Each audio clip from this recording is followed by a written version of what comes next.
Welcome back to the show, everybody. Check out these headlines. U.S. Congressional Committee approves bill for crypto regulation. We got Representative Richie Torres, Tom Emmer, and so much more. You're going to need it all, but somebody's got to roll that beautiful intro so we can get it.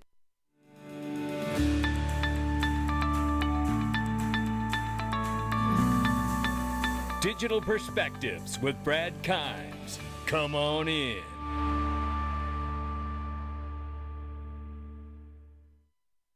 Welcome back to the show, everybody. You can follow us on Twitter and YouTube for exclusive content. Right now, the market cap for cryptocurrency is $1.23 trillion. It's up 1.42% in the last 24 hours. Probably no mistake if I had to guess, based on the news here in the United States. We got history-making news here today, ladies and gentlemen. It can't be overstated. Let's get into it. 29,500 plus for Bitcoin, 1,800 plus for Ethereum. Tether market cap, 83.8 billion right here. XRP is 71 cents, up 2.72% in the last 24 hour. However, still off by 11.8 on the 7-day. Let's get into this, ladies and gentlemen. It is linked to where you can get the best private equity in the world, ladies and gentlemen. And I don't mind telling you, they've just added I Trust Capital. And just like you see here with Circle, fully subscribed, you're probably about to see the same thing happen with I Trust Capital. Now, you know, I can't show the prices of these assets and offerings on this platform. But you know what I'm reminded of is when I go back and look at the crypto space and think about how the crypto market, you know, prices are off in the market 70, 80, 90+% to where they were a year or more ago. And I tell you something, when I think of that, I also think of the same thing with private equity. I know Uphold was, you know, much more higher in price when the market was really busting loose, but now we've had all this suppression, but we've recently got a Ripple win, right? We recently got a history-making Congressional committee approval. What do you think that's going to do to the value of these assets that are the actual builders and the real infrastructure to this digital asset space like I Trust Capital, which, by the way, happens to have the best IRA in the world for crypto. You can get that underneath the link as well as link2.com. Don't mess around. This stuff will not last long, ladies and gentlemen. And when I think about how far off this space is to where it's going to go after regulation, what do you think these companies will be worth? Here we see the ball's moving forward here. Republic of Singapore, the High Court, crypto assets have been labeled personal property, ladies and gentlemen. We love seeing those kind of strides right there. And then we have to take a step backwards here. And I have to say this in tongue-in-cheek because I know Charles Gasparino's got thick skin, and I know that he likes to play, you know, clickbait and trolling the XRP community as much as the AMC crowd. And that's okay. And I don't mind. And I don't give him anything. And I thank him for the coverage he's always brought to Fox for Ripple and the case against the SEC. However, I will say, as long as Brad Sherman is in the space, Charles Gasparino could never be last, right? Take a listen to this clip right here.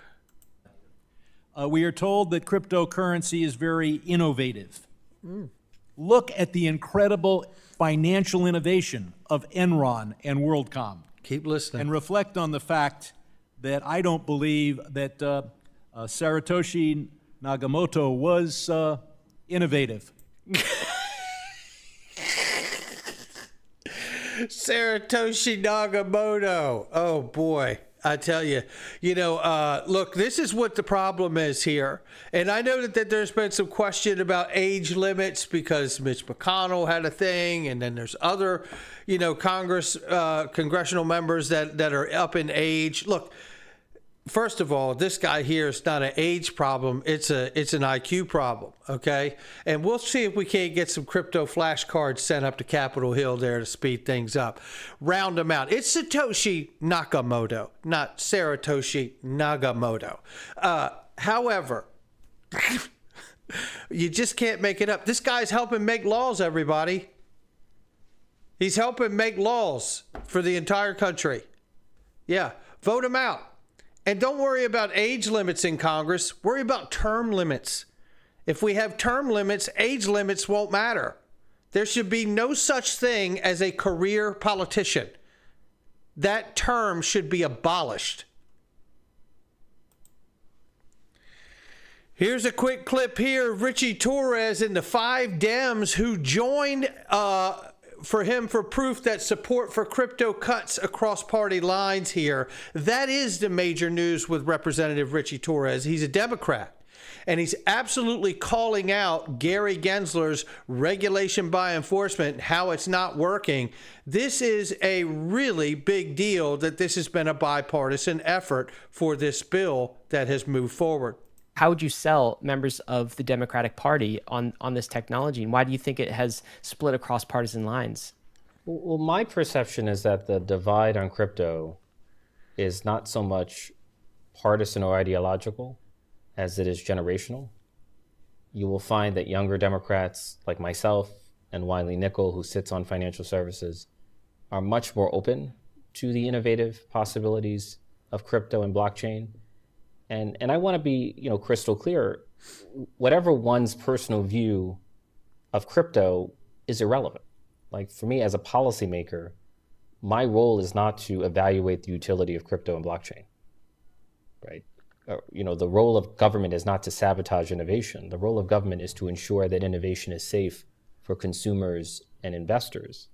There it is right there. And I tell you, if Representative Richie Torres keeps the path that he's on, this guy may be president someday. I mean, he is really, really dialed in and super sharp. Here's another super sharp dialed in guy right here. It's Tom Emmer. Nonpartisan bill, the Blockchain Regulatory Certainty Act is simple but very important. Listen to this right here because there's a few things that move forward. This is one of them. Thank you, Stephanie. Hopping off of our hockey soapbox this week, I wanted to talk about something that may be flying under everybody's radar. Today, our nonpartisan legislation, the Blockchain Regulatory Certainty Act, is going to be marked up in the Financial Services Committee. Crypto and blockchain technology provide an important opportunity for our country to lead in the digital asset space. No doubt about it. And I'd love to play the whole thing, but I got to keep moving because it is breaking that the nonpartisan bill, the Blockchain Regulatory Certainty Act, just passed out of that financial committee that it was marked up for. This is a huge win for the United States as we are one step closer to putting Americans in the driver's seat in crafting the future peer-to-peer digital economy. Yes, indeed. That's what we want to see. This other comment thread here you can read on my page. I got to keep it moving because there's a lot to talk about. This is the big news right here. It has passed, ladies and gentlemen, in a historic first. The House Financial Services Committee just advanced the bipartisan FIT, Financial Innovation and Technology Act for the 21st century. To protect consumers and provide clear rules of the road for digital asset ecosystem. Here we see the House Financial Services Committee establishes regulatory framework for crypto. And go into this very quickly here. It says the bill approved by the Financial Services Committee aims to establish clear criteria for categorizing crypto assets as either securities or commodities. Additionally, it seeks to enhance Commodities Futures Trade Commission regulatory authority over crypto industry and provide more clarity on jurisdiction of the Securities Exchange Commission. This specifically targets the concerns expressed by numerous crypto advocates regarding the regulator's perceived overreach. The bill seeks to foster collaboration between both agencies by mandatory involvement for the SEC and the CFTC to engage in joint rulemaking. Furthermore, it mandates studies on a range of topics, including non-fungible tokens and decentralized finance. Look, make no mistake about this. Decentralized finance is the next iteration of banking. Boom. Full stop. Right there. They better get this right. Because as Jay Clayton, of all people, said when he was still the SEC chairman, we have to embrace the technology because if we don't, it will innovate around us. And that is absolutely the truth. And that is what has been happening. So now it looks like a real opportunity for Congress to embrace this technology and to write legislation that will absolutely allow innovation to thrive as the birth of the internet did. I want you to listen to this quick clip here from Representative French Hill, who brings up not only what is necessary to move forward in the financial innovation and technology for the 21st Century Act, but he also talks about how the Ripple ruling has made an impact. Ms. Beatty says there are many more questions about this bill and implies they're not answered.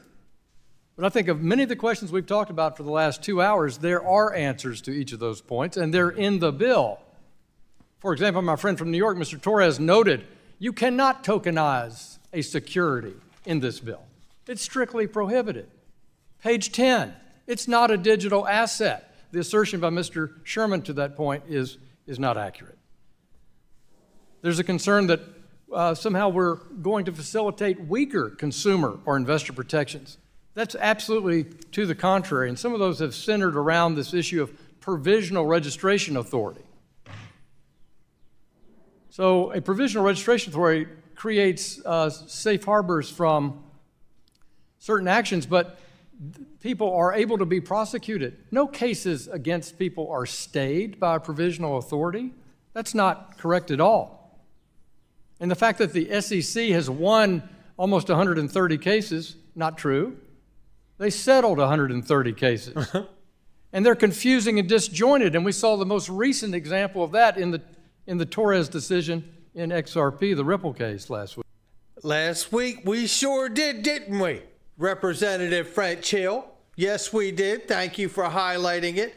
Look, the point is, and I agree with Meta Lawman here, I must say having the word bipartisan associated with anything crypto sounds pretty good to me. Plenty more work to do, but big congratulations are in order to Blockchain Association and Digital Chamber of Commerce. Shout out to Perry Ann Boring and everyone there in both of those camps, Jake Travinsky as well. Look, this is a big deal what's happening here. 6 Democrats on the House Financial Services Committee joined all Republicans in passing the FIT for the 21st Century Act bill out of committee by a vote of 35 to 15. Clear and away, it moves forward now to the floor of the House for a full House vote.